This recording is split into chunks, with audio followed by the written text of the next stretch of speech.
എൻ്റെ മറ്റൊരു വീഡിയോയിലേക്ക് എല്ലാവർക്കും സ്വാഗതം. ഇന്ന് ഒരു അൺബോക്സിംഗ് വീഡിയോ ആണ്. സസ്പെൻസ് ഒന്നുമില്ല. ഞാൻ ഇരിക്കുന്നതിൻ്റെ പുറകിൽ കാണുന്ന ഒരു കമ്പ്യൂട്ടർ ഞാൻ ഇപ്പോൾ റീസെൻ്റ്ലി വാങ്ങിച്ചതാണ്.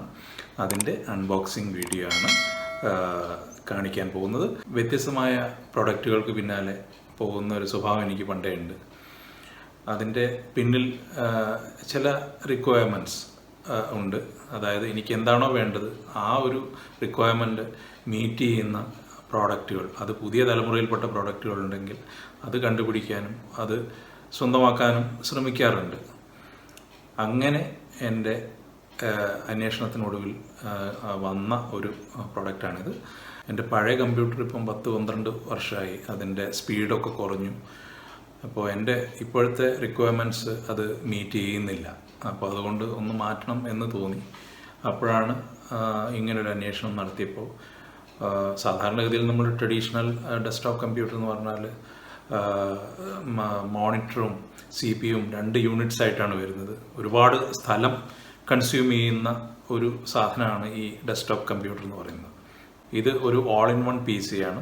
അപ്പോൾ ഇതിൻ്റെ അൺബോക്സിങ് ആദ്യം ചെയ്യാം. അതിനോടൊപ്പം തന്നെ ഇതിൻ്റെ മറ്റ് കാര്യങ്ങളൊക്കെ നമുക്ക് സംസാരിക്കാം. ആമസോണിൽ നിന്ന് ഈ പാക്കറ്റ് വന്നത് ഒരു 10 ദിവസം മുമ്പാണ്. അൺബോക്സിങ് എന്ന് പറയുന്ന ഒരു വല്ലാത്ത മെനക്കെട്ട ഒരു പരിപാടിയാണ്. നമ്മുടെ ഈ ആമസോണിൻ്റെ ബോക്സ് പൊളിക്കുന്ന സമയത്ത് അതിനുള്ളിൽ നമ്മുടെ കമ്പനിയുടെ ബോക്സാണ്. അതെടുക്കുന്ന സമയത്ത് നമുക്ക് കാണാം HP all in one PC. ഇതാണ് നമ്മുടെ പ്രോഡക്റ്റ്. ഇനി കമ്പനിയുടെ ബോക്സ് അൺബോക്സ് ചെയ്യുക എന്നുള്ളതാണ് അടുത്ത ചടങ്ങ്. നല്ല സെക്യൂറായിട്ടുള്ള പാക്കിംഗ് ആണ്.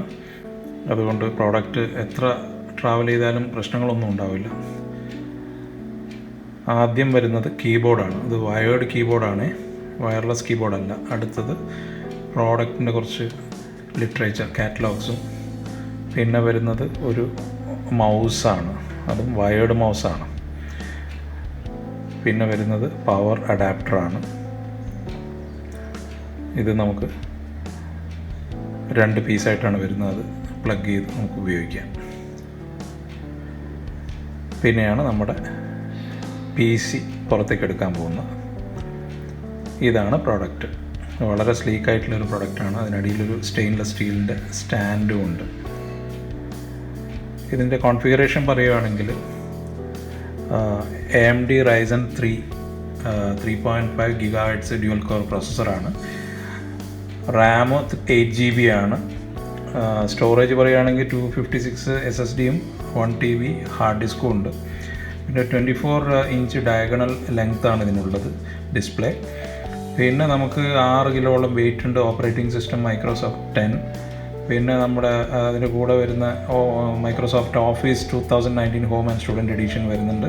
പിന്നെ എക്സ്റ്റേണൽ പോർട്ട്സ് പറയുകയാണെങ്കിൽ 4 USB പോർട്ട്, ഒരു HDMI പോർട്ട്, ഒരു LAN പോർട്ട്, പിന്നെ ഒരു ഹെഡ്ഫോൺ ജാക്ക്. ഇത്രയുണ്ട്.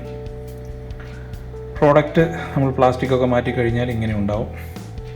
ഇത് സ്വിവൽ ചെയ്യാം. ഇതിൻ്റെ സ്റ്റാൻഡിൽ അങ്ങോട്ടും ഇങ്ങോട്ടും സ്ക്രീൻ സ്വിവൽ ചെയ്യാവുന്ന രീതിയിലാണ്.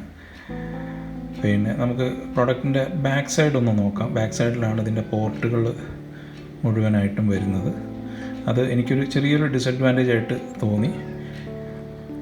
പോർട്ടുകൾ നമ്മൾ പരിശോധിക്കുകയാണെങ്കിൽ, ഓരോരോ പോർട്ടുകളായിട്ട് പരിശോധിക്കുകയാണെങ്കിൽ നമ്മൾ ആദ്യം കാണുന്നത് ഏറ്റവും ലെഫ്റ്റ് സൈഡിൽ കാണുന്നത് ഹെഡ്ഫോൺ ജാക്കാണ്. അതിൻ്റെ തൊട്ടടുത്തായിട്ട് നമ്മൾ ലാൻ്റെ ജാക്ക് വരുന്നുണ്ട്. പിന്നെ അതിനടുത്ത് HDMI പോർട്ട് വരുന്നുണ്ട്. പിന്നെ 4 USB പോർട്ടുണ്ട്. അതിൽ 2 ഹൈ സ്പീഡാണ്. ഇതാണ് ഇതിൻ്റെ പോർട്ടുകളുടെ സ്ഥിതി. പിന്നെ നമ്മൾ മുമ്പിൽ 2 സ്പീക്കർ കൊടുത്തിട്ടുണ്ട്. ക്യാമറ പറയുകയാണെങ്കിൽ ഫ്രണ്ട് ക്യാമറ ഇങ്ങനെ പോപ്പപ്പ് ചെയ്യാവുന്ന രീതിയിൽ ഫ്രണ്ടിൽ നമുക്ക് ലിഫ്റ്റ് ചെയ്യാം. പോപ്പപ്പ് ക്യാമറയാണ്. നമുക്ക് സൂം മീറ്റിങ്ങോ അങ്ങനെ എന്തെങ്കിലും ഉണ്ടെങ്കിൽ ഉപയോഗിക്കാവുന്ന രീതിയിൽ ഒരുവിധം കുഴപ്പമില്ലാത്തൊരു ക്യാമറയാണ്. വലിയ ഹൈ ക്വാളിറ്റി എന്നും പറയാൻ പറ്റില്ല. അപ്പോൾ ഇതൊക്കെയാണ് ഇതിൻ്റെ കാര്യങ്ങൾ, പൊതുവായ കാര്യങ്ങൾ. പിന്നെ നമ്മൾ ലെങ്ത്ത് നേരത്തെ പറഞ്ഞു 24 ഇഞ്ചാണ് ഡയഗണൽ.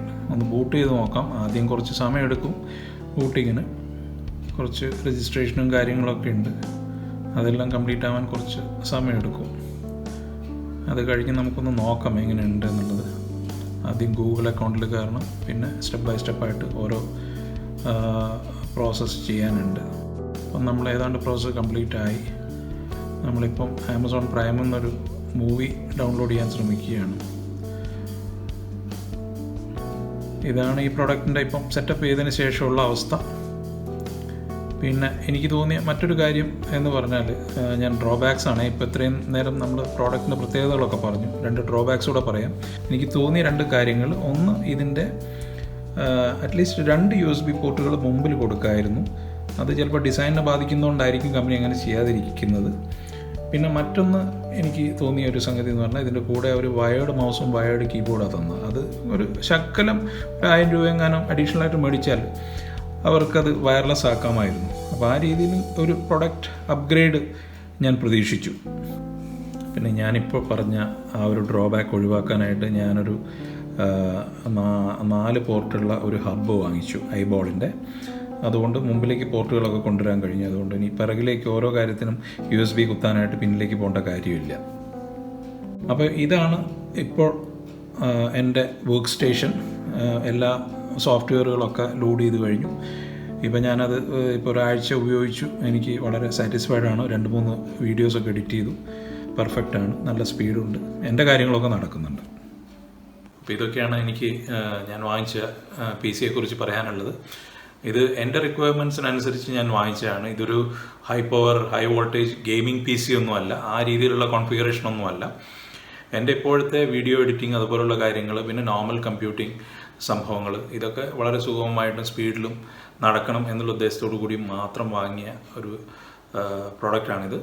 അത് ഇപ്പോൾ ഒരാഴ്ചയായി ഞാൻ ഉപയോഗിക്കുന്നു. അത് വളരെ നന്നായിട്ട് പെർഫോം ചെയ്യുന്നുണ്ട് എന്നുള്ള ഒരു ബോധ്യം വന്നതിന് ശേഷമാണ് ഞാൻ ഈ വീഡിയോ ഇടുന്നത്. അപ്പോൾ ഈ വീഡിയോ കണ്ടതിന് വളരെയധികം നന്ദി. ഇത് ഇഷ്ടപ്പെട്ടെങ്കിൽ നിങ്ങൾ ഷെയർ ചെയ്യുക, ലൈക്ക് ചെയ്യുക, ചാനൽ സബ്സ്ക്രൈബ് ചെയ്യുക. Thank you.